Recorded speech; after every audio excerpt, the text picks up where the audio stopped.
Wow.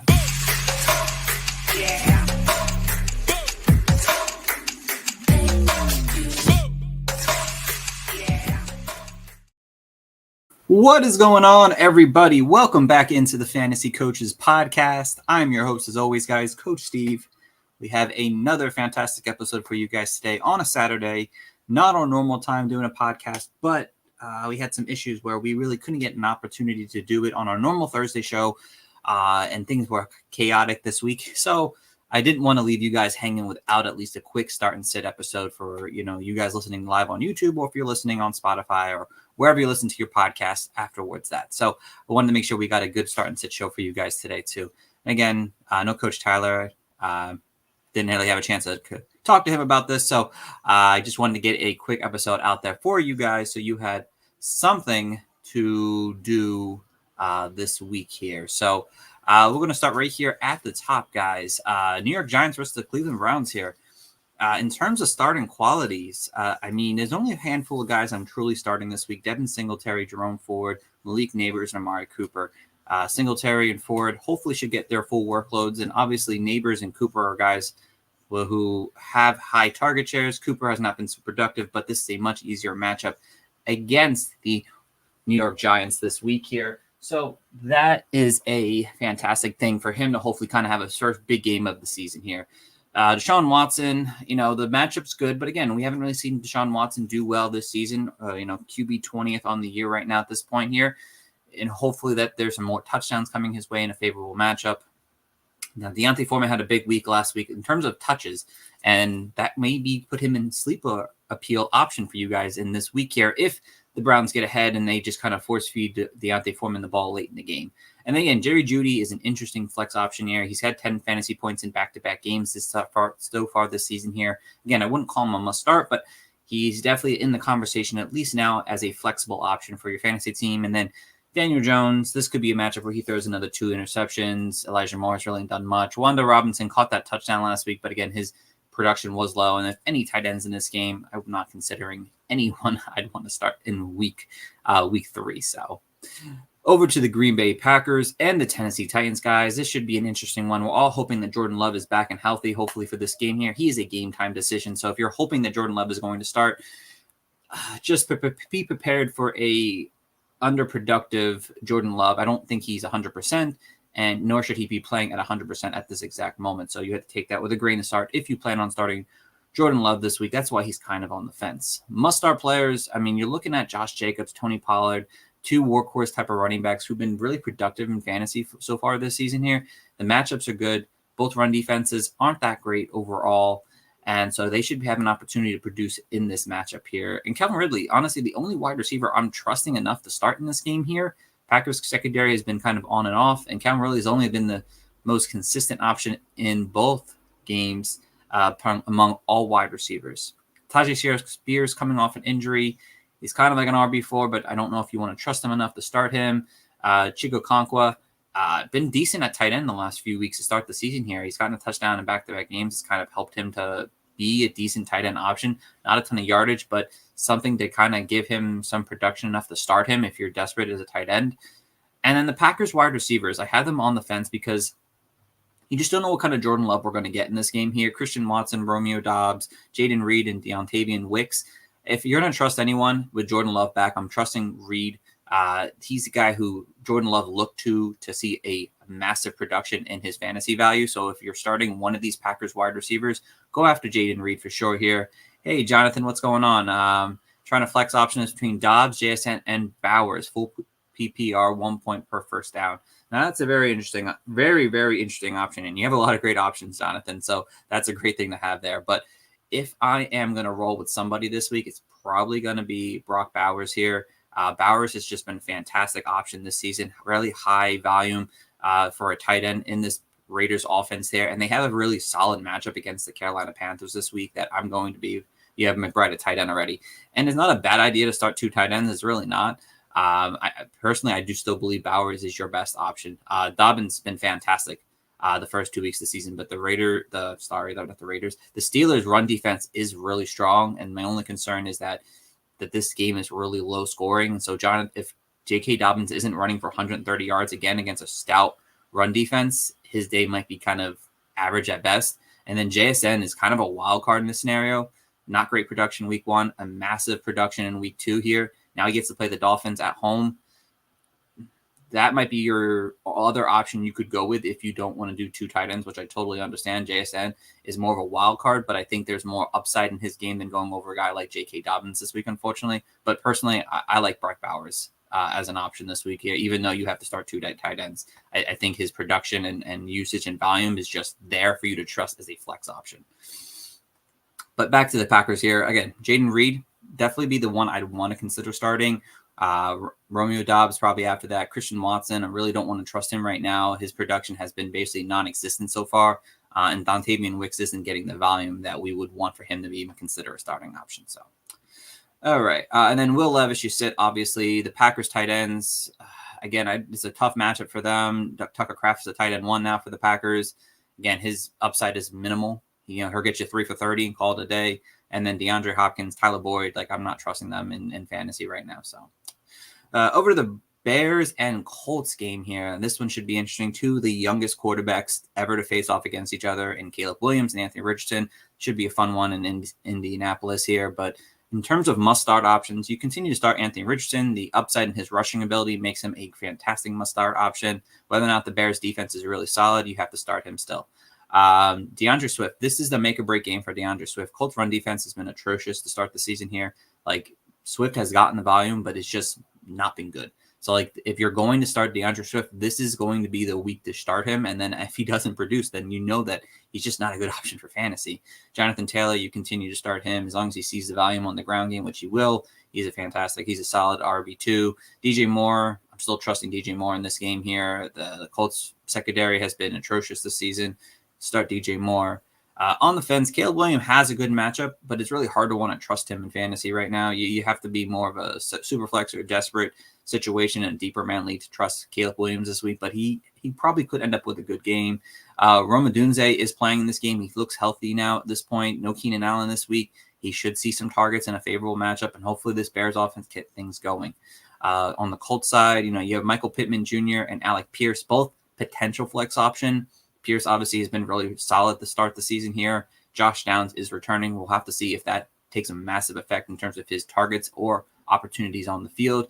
And Michael Pittman, he's gotten the volume, but it's just the production hasn't been there. He's another guy like Amari Cooper. You start him as a flex if you need a guy this week and hope that eventually that volume turns into actual production for him in fantasy. Josh Downs' first game, I'm not going to trust him in this first game. I want to see what he's able to do on the field. He may be limited to some extent there. And then any of the tight ends in this game, I'm not trusting them in week 3 here. So Colts Vikings, 2 undefeated teams going at it here. Must start players. CJ Stroud has been fantastic to start the season. Vikings defense is, been pretty solid as well, but they haven't had, I think, the most intriguing matchups or to deal with the first 2 weeks. So CJ Stroud should be a must start option still. Aaron Jones, continue to go back to Aaron Jones. He's an RB2 this week. He should give you some decent production overall.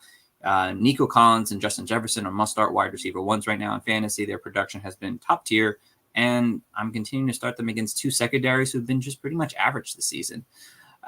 Looking at the on-the-fence guy, Sam Darnold is definitely an interesting sleeper option this week here. Houston secondary has not been good this year, and don't let last week fool you with Caleb Williams. The Vikings offensive line is much better than the Bears offensive line, and Sam Darnold has looked very impressive against some decent defenses. Cam Akers is going to get the start in week 2 with Joe Mixon likely out. He's a flex option. If you're looking for an RB2, he could potentially fill that role there. I don't know how productive he's going to be against a tough run defense, but the volume should be there for him because there's really no one else behind him to really take much work really on the ground, and they seem to want to be able to run the ball in this offense. So Cam Akers, RB2, RB3 kind of player. Diggs, Dell, and Jalen Neighbors, the second wide receiver for the Minnesota Vikings because Jordan Addison is out. They're all wide receiver 2s, wide receiver 3s this week. They're decent flex options for you to start. Again, with Diggs and Dell, it's who's going to get the opportunity in the important situations by the red zone. Big playability. Diggs has been consistent, a little bit more touchdown dependent. Dell hasn't really got things going, but he's getting opportunities in different ways, which makes him an intriguing flex option. And on Jalen Neighbor, the Vikings wide receiver, he's got a touchdown in back-to-back games. He's obviously being looked at by Sam Darnold, and when they're double teaming Justin Jefferson. Neighbors is not Neighbors, but Naylor is getting opportunity in the offense. And then Dalton Schultz, he hasn't really done too much to start the season, but it is a very favorable matchup. The Vikings are 29th against tight ends this year. Definitely interesting there. And then sits Ty Chandler. Not trusting him right now. And any Minnesota Viking tight end, I don't really want to go after him right now. All right, Gana, what do we got here? Would you do Tony Pollard and Jalen Waddle for Derrick Henry right now? I don't think I personally would. I get the appeal of wanting to get Derrick Henry on your fantasy team right now, but he seems to be slightly touchdown dependent. And I don't like relying on running backs just to be able to have touchdowns every single week here. I think Pollard and Waddle they're probably good sell high options, even though Waddle's probably not an option. You could probably sell high right now. But I personally want to do it. Is it a decent trade? It's an okay trade. I think you're going to have to hope that Henry continues to score touchdowns every single week there, because he's not running for 125 yards in games like he was 3 years ago. You need the touchdowns from him. And Pollard has seen the workload in Tennessee, and Waddle, he's kind of a wild card now without Tua on the field. So his value is probably going to continue to drop. But if you want to bank on Waddle losing a ton of value, if Tua is not coming back this season, then yeah, this is a decent trade for you to get an high-end RB2 that you should have for most of the season. But again, be wary of the touchdowns for Henry, because that's going to be a big part of his fantasy game this season. All right, over to the next game here. Philadelphia Eagles, New Orleans Saints here. Your must-start guys, a lot of must-start guys. This could be a high-scoring game, hopefully. You start both quarterbacks. Jalen Hurts has been fantastic. Derek Carr has been a QB1 each of the first 2 weeks here. You have Barkley and Kamara, RB1 running backs. You start those guys. You have to. Wide receivers, Devonta Smith, Chris Olave, there's the top 15 running wide receivers right now in fantasy. You start those guys there. Chris Olave has not been a wide receiver one, but, he's been a guy that should have a favorable matchup this week. Eagles secondary has not been very good against wide receivers this year, 31st in the league. Olave, this is his breakout week, has to be. And Rashad Shaheed, another guy who's been very fantastic that I want to have as a flex option this week. He's a very trusted flex option. He's been so fantastic. Eagles give up a lot of big plays downfield, so Shaheed is someone I want to start. And Dallas Goedert, he's a fine tight end. Will give you enough volume if you're looking for a tight end one this week. Saints tight ends, I really don't want to trust that carousel of tight ends for the Saints, so I'm kind of off him. And Jahan Dotson, if there was any hope for him, there's no hope for him now at this point here. He shouldn't even be on this at this point in terms of important players in game previews. So that's how I feel about Jahan Dotson. So, all right, next game here, Chargers Steelers, the battle of field goal probably teams this week here. More than likely, I could see this being a big field goal week there. And again, you're very welcome here, so not a problem. In terms of start players, again, I did say J.K. Dobbins is a start. I know we mentioned it on a comment that by Jonathan earlier, but he is a startable option. He's probably the only guy you would be decent enough to start at least as an RB2 or flex option this week. No one else is in this game is that trusted enough that he should be okay, but not great. That's how I feel about J.K. Dobbins this week. He should give you fine production, but not elite production like he's been doing the first 2 weeks. In terms of on the fence, I think Najee Harris and Jalen Warren are scary flex options. If you're looking for a guy to get you 8 points, both guys could probably get you 8 fantasy points this week here. Not a lot, not great, but not bad. George Pickens, again, he's getting the volume in Pittsburgh here. Tough matchup still, but he's the guy that I would consider as a high-end upside flex option if you're looking for a wide receiver this week in your flex spot. And Pat Freiermuth is, again, he's that borderline tight end 1, tight end 2. If you're looking for a tight end this week, I'm sitting both quarterbacks. Justin Herbert's dealing with apparently a high ankle sprain. Justin Fields has not really been good for fantasy, despite getting 30 plus rushing yards in the first each of the first 2 games. Gus Edwards, you're sitting him. He's not been done doing anything. You need a touchdown from him to actually have a good game, and I don't know if you get that from him this week with Dobbins on the field. The Chargers wide receivers. Week 1 was Ladd. Week 2 is Quentin Johnston. It could be Joshua Palmer this week, but you really just don't know. If I had a bank on one wide receiver, if you're in a deeper man league looking for somebody, Ladd would probably be the best option. Steelers have been a little bit more lenient against slot wide receivers. And then Hayden Hurst, I'm just not trusting him in this matchup at all. So, all right, Broncos Bucks here. I mean, the only must-start option for me personally is Chris Godwin. He's been so fantastic this season in the slot, and it's been shown that him working in the slot has been fantastic for fantasy football, and it's worked out great the first 2 weeks of the season here. Baker's solid. I have him as on the fence guy because I don't think he's a must-start guy. Denver's defense has been pretty solid this year, especially in the secondary for the most part. So I don't think Baker is a must-start option, but he's a solid, borderline QB1 if you're looking for an option like that this week. The running backs for both teams, I have them on the fence because you just don't know. They actually both have great matchups this week. Broncos are 21st against running backs, and the Bucs are 27th against running backs here. You just don't know who's going to be. Rashad White's coming off a potential. I don't know if he's injured still, if he's not injured still. That's something to monitor, that him and Bucky Irving kind of get more work. I think Irving could be a sleeper running back for you this week in fantasy football. White hopefully should be fine for you as a, borderline RB2 or RB3. Again, same thing with the Broncos. Favorable matchup, but they have not been productive on the ground. Javonte Williams, Jalen McLaughlin, neither guys have been really that great for you in fantasy football. So Javonte's like an RB3 that you're hoping and praying that he takes advantage of a favorable matchup, and it's hard to do that. And then again, Mike Evans, he's a wide receiver 1, but he's got Patrick Surtain this week, and anytime Patrick Surtain has this season so far has covered a wide receiver, he's done well on. So the Bucs going to have to get Mike Evans some way off of Patrick Surtain if he's going to have a great game. So that's why there's some risk involved there. Mike Evans, another 3 for 40 game is truly in the cards for him this week, and you could be really upset if that ends up being the guy who you start this week in fantasy. And then Josh Reynolds, I just want to throw him out there as a deep league guy. He's been the only one that's been the most productive on the team as an wide receiver 3 this season, averaging 11 fantasy points per game. Again, not great production, but decent production if you're looking for somebody to step up this week, because Cortland Sutton is obviously a must sit this week. He's done absolutely nothing in fantasy football. Him and Bo Nix has not been great. Again, another guy you said, Bo Nix. Jalen McMillan, he's just not getting enough targets to trust him in fantasy right now, even though I think there's a lot of talent for him. And then both tight ends, I'm not trusting the Bucs tight ends. I'm not trusting Cade Otton. They're just not trustable options in fantasy right now. All right, first afternoon game here. We have the Carolina Panthers and the Las Vegas Raiders, guys. Must-start options. I think both running backs are good must-start options. We heard Antonio Pierce talk about Zamir White and wanting to feed him the rock. Well, this is the best matchup to do because the Panthers are 31st in the league against running backs this season. You go out there and put in Zamir White. I know it seems like a risk because he's done very minimal to start the season here, but I think this is the big Zamir White week, and then you sell high on him. Chuba Hubbard, I think his matchup is well than fine. Raiders are 24th against running backs this season. A little positive news that was he was able to give us some decent production last week. So Hubbard's a good option if you're looking for that RB2, RB3 option for your fantasy team. Looking at add Devontae Adams, Brock Bowers, those guys are must starts right now. They've been getting fed the rock, 9+ targets for last week for both these players here. The matchup's decent enough for them to produce. I mean, the Panthers are 31st in the league against tight ends. That's why I thought Brock Bowers was a fantastic option this week. So you have to get him in your starting lineup this week. See, we got a message in the chat from Sebastian here. Do we trade Deebo Samuels and Kelsey for Dobbins, Ridley, and Ingram? No, I don't think I would do that, Sebastian, personally. I know it's been tough with Kelsey's production so far this season here, and Deebo's obviously hurt here. I don't think that is the best option. I think this is a good time to sell high on J.K. Dobbins, not buy J.K. Dobbins. Kevin Ridley's fine. He's probably the best player in terms of health and overall production right now in that group. And then Evan Ingram's already going to be out again this week here. So it's unless you have another tight end option you can go after. Again, I personally don't like it, but if you're looking for an RB depth, I don't know your situation. You might be lacking RB.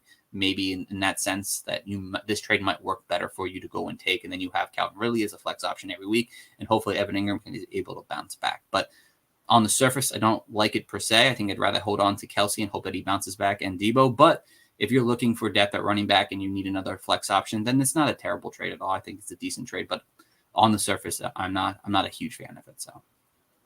On the fence in this Panthers-Raiders game here, Minshew's a sleeper option at quarterback this week here. The matchup makes sense for him. Obviously, you have Alexander Madison, who in a deeper man league might be a valuable, flexible option at running back for you this week here. If he's the one who ends up being the workhorse guy in the offense.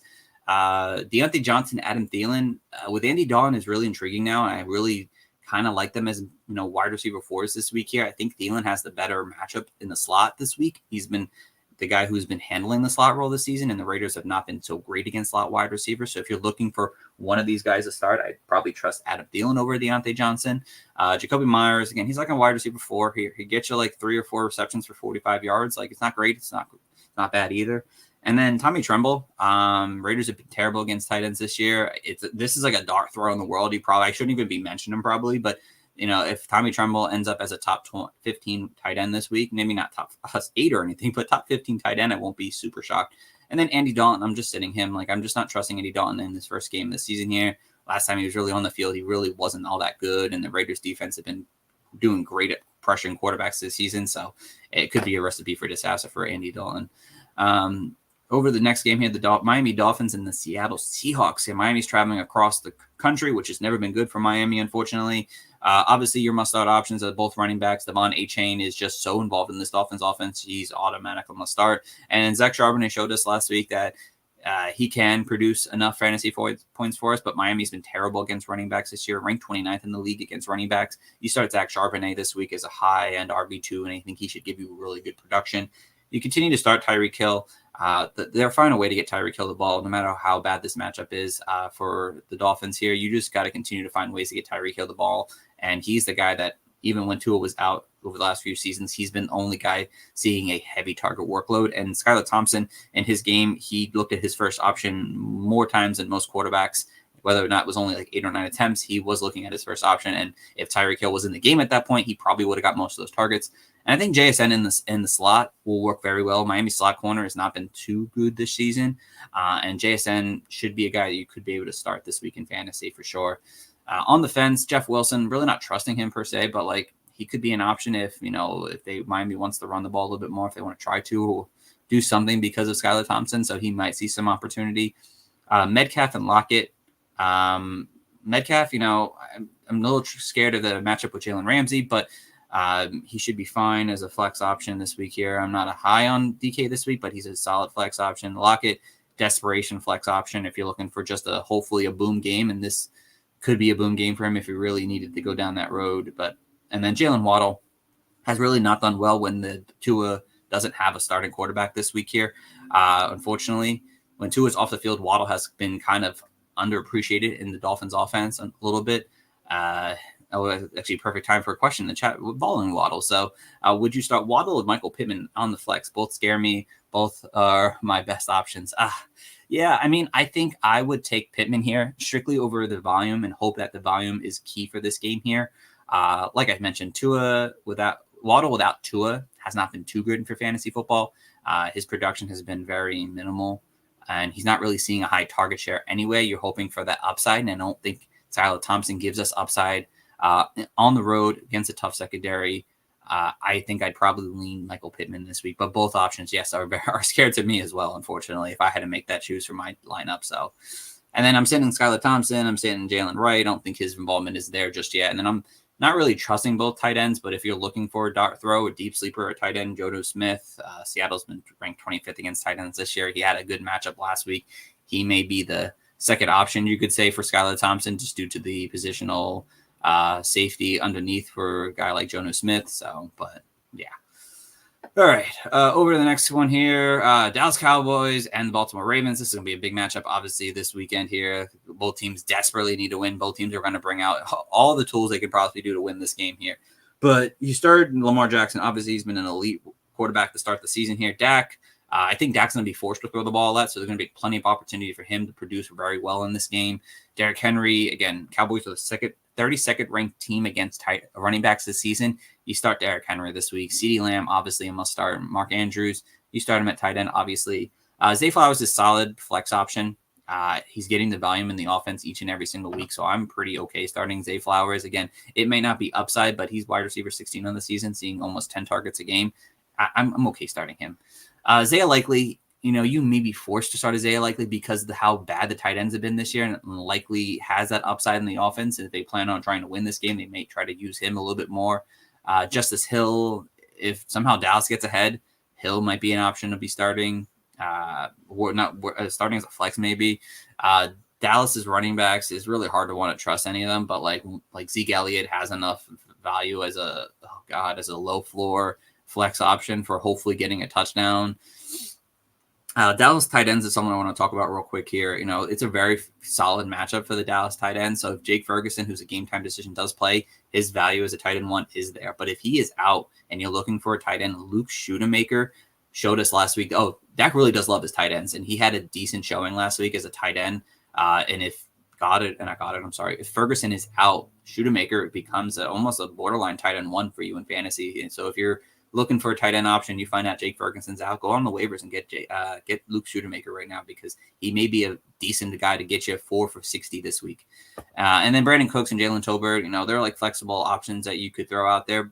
High upside, low floor kind of players that, if you're looking for that, that's kind of what they offer you in fantasy.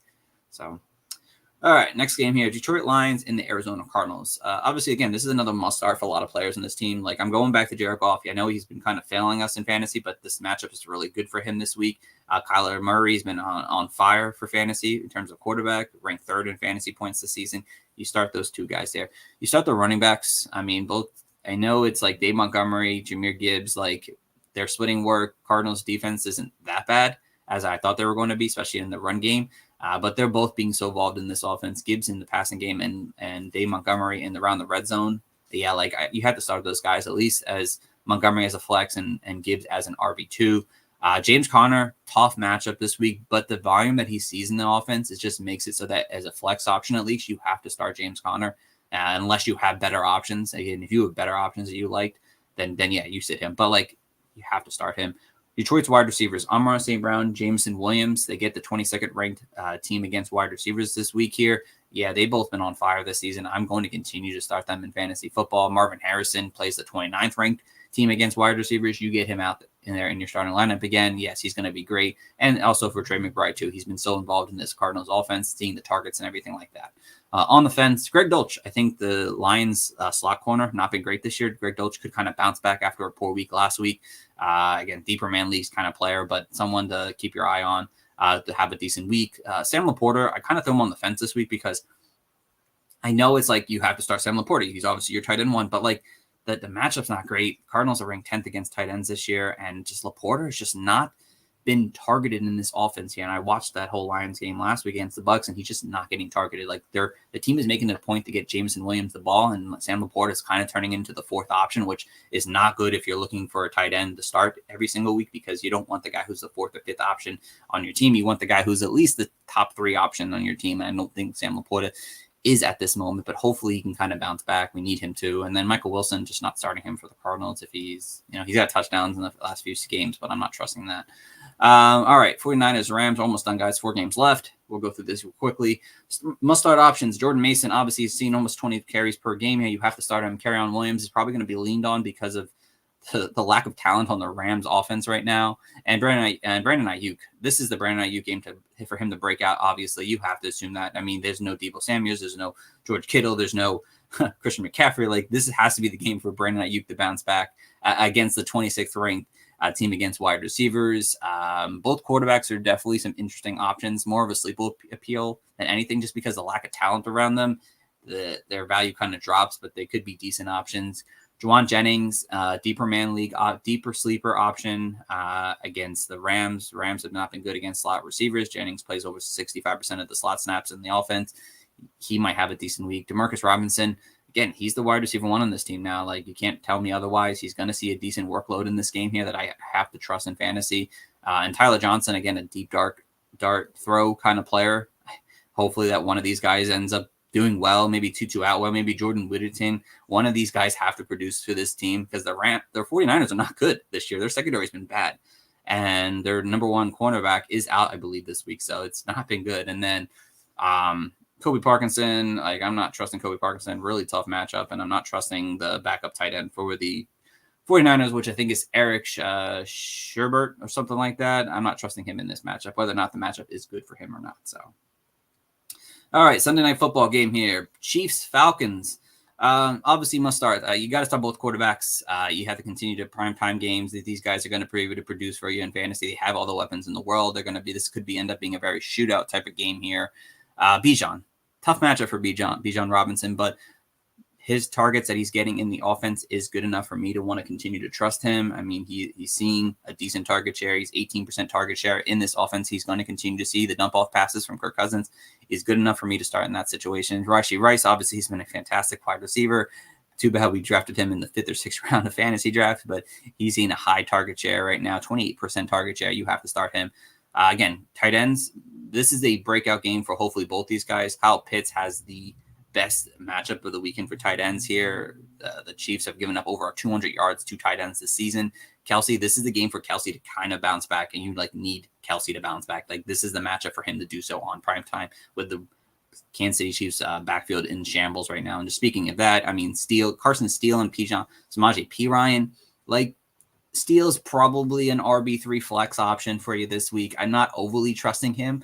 But like if you're looking for hopefully some upside, maybe he can give that to you. Perine, like a similar thing. Like it seems like Steele is going to be the first opportunity to produce for this team. So Perine's kind of more probably the third down back. Probably not as trustworthy as Carson Steele, but like he's fine. Like hopefully volume is there for him. That's what we're hoping for. That he'll get volume and hopefully a touchdown. Xavier Worthy, again, boomer bust flex option for you. Like if you start him, you're going to hope for the best. If you're not going to hope for the best. So that's kind of what it is. And then we have here Drake London and Darnell Mooney. Again, the matchups with them on the outside, Chiefs have been really good against outside corners, outside wide receivers this year. And Drake London strictly plays on the outside really. He only plays like 19% of his routes in the inside. So he's a lot lined up on the outside. Like I don't trust him as much as I trust Mooney personally. I think Mooney could end up having the better week because their stats are identical this season here. You know, same target share, basically same fantasy points per game, same routes run. Like they're doing the same thing. So but I could see Mooney having the better week this week in fantasy. And then Tyler Algier, I'm not really trusting. And we have a couple comments here from Dylan. Full PPR sent. Worthy, McBride, Kamara, return, Olave, Andrews, James Cook. Here, worth the trade here. I have likely as a backup. I'm fine with it. I mean, I think Andrews will get better as the season goes on. Obviously, you have insurance. I think McBride's been solid, but I think Andrews is good enough to play. You know, Kamara has been great, but obviously, I don't expect him to score 4 touchdowns every single week. James Cook, I think, is going to just get better as the season goes on, and then I think you're getting a steadier option at wide receiver with Olave. Hopefully, he kind of starts getting things going, and then again, like I said, Worthy's going to be a boomer bust guy all season. So I think you're fine. I think it's a pretty solid, even trade that gives you a slight upside or consistency, hopefully, eventually with Olave, and maybe a notch down from Kamara to James Cook, but not bad at all. That you should continue to have, potential borderline RB1 production still. So I like that, Dylan. Jonathan, I got McBride. Bowers, would you send to trade straight up for Waddle? No, I wouldn't. It's not the wide receiver I'd be looking to trade for. Like I'd look for like Malik Neighbors. I'd look for like Chris Godwin. Like I'd look somewhere in that range than Waddle right now. Like I don't want really Waddle on my team, unfortunately. And I'm a big Dolphins fan. So like that's for me saying that there's a reason behind that. I don't think Waddle ends up having this elite season he's had. I think he's going to be a boom or bust guy moving forward. He's going to have a few great weeks, but then he's going to have weeks where he kind of disappears in the offense. I'd look for a more consistent option if I'm going to give up Brock Bowers right now because his value, I think, is just through the roof after last week's game. Let's see here. Rashad White or Aaron Jones, both coming off some injury. I had Dave Montgomery. Should I start as many lines as possible this week here? Let's see here. I think Dave Montgomery may be your safer bet. He might not be the upside play because I think Rashad White has a positive matchup, but he's not been a great runner. Aaron Jones, he seems like he's the RB1, but he's also not been all that great.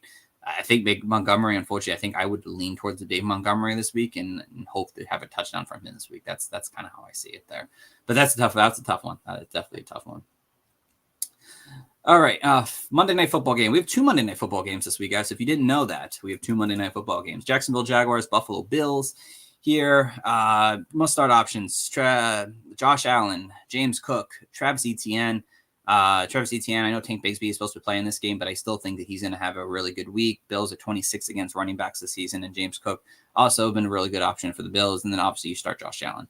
On the fence, again, Tank Bigsby is a really deep dart throw to me just because of this matchup could be good, and they may continue to split this backfield. Jags wide receivers, try to figure out which one's the best ones to start. I do believe the Bills are going to try to take away Brian Thomas Jr., so I would avoid him if I could. Christian Kirk might be your best option because the Bills like to keep offenses underneath. So that works out for Christian Kirk as a slot wide receiver to kind of get the underneath work in the offense. So he may finally have himself a decent game this week. Khalil Shakir, He's been the wide receiver 1 for this Bills, and I'm going to continue to use him in the slot. And if you're looking for a flex option, I think he's a safe 10 to 12 point kind of guy for you in fantasy this week in half-point PPR leagues. Tight ends. Evan Ingram just got announced he's out for the game. So Brenton Strange is a deep sleeping tight end I really like this week here. If we've seen the Bills the last 2 weeks, they have not done good in the slot this year. Their slot corner's out. And we saw last week, Jonnu Smith had a high percentage of slot snaps for the tight end, and he did really good. Well, Brenton Strange had a 70% slot rate this season so far, and he didn't play week 1. So he got involved in a lot of the slot work here, and I think he could end up having a borderline tight end 1 week from fantasy.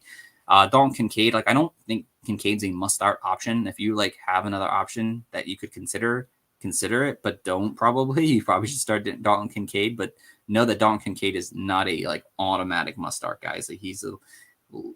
He's just not been showing off this year, and I just think because the Bills' offense have not focused on the throw, they're running the ball too much, and it's definitely a concern moving forward with Dalton Kincaid. Hopefully, he can kind of bounce back though. Trevor Lawrence, sitting him, I'm not trusting him against his Bills secondary. He's not looked good this year.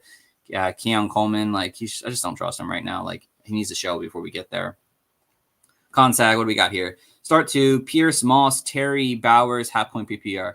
Well, I'm probably going to go with Brock Bowers. Obviously, I've been a big fan of Bowers this week here.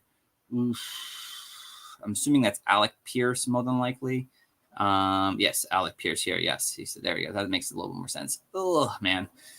Well, I saw Brock Bowers for sure. And I'm probably going to give it to, and take the upside that Alec Pierce has been offering and go that direction here.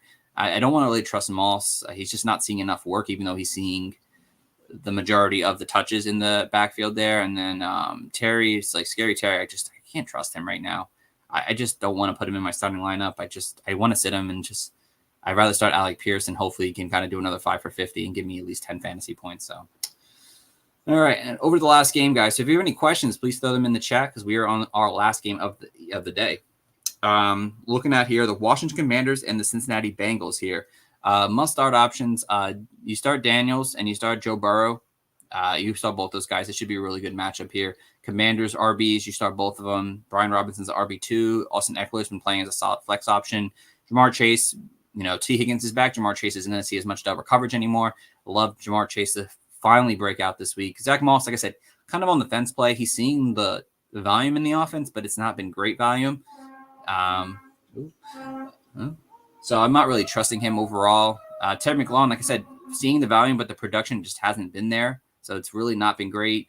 T. Higgins, first game back, he looks healthy now, but he's not a must-start option. But if you're looking for a flex upside guy, T. Higgins is that guy. Mike Gesicki, kind of a tight end flex upside guy as well. Tough matchup against the Commanders, but they haven't really played good tight ends. So Mike Gesicki could still be really good, but T. Higgins back could kind of foil Mike Gesicki's rise to fantasy worthiness. And then Zach Ertz, I really don't want to trust him. And then Andre Iovosh, with T. Higgins back, he might kind of fall out of favor now for fantasy. So, but that is going to wrap things up for week 3, guys. Hopefully you guys enjoyed this. Hopefully this was helpful for you guys, even if it's just 1 or 2 players for your fantasy lineup. That's all we're trying to do here. We're trying to help you guys win a week that eventually will lead to winning you guys a championship.